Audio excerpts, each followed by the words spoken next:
the rewards you get from seeing your pupils achieve so much, and also just being able to actually transfer some of your passion for your subject to them is a massive responsibility, but it's something that I really enjoy and I cherish.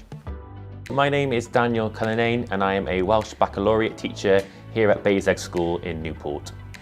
I feel the main features of the professional learning passport is most importantly that allows you to reflect and share your learning experiences. I feel like in your NQT year, you meet a lot of different challenges, different needs, different experiences. It allows you to actually reflect on those experiences and create an actual writing document where you can actually share your experience with that and how it affected you and how it improved your practice. It's fully accessible, so I normally use it during free periods here in school. I use it at home as well, and I found that really helpful.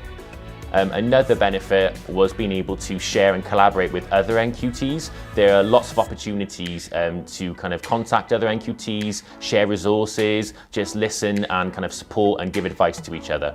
It's just a really fantastic tool to use in your teaching. I would definitely just recommend it, not just to NQTs, but also all teachers.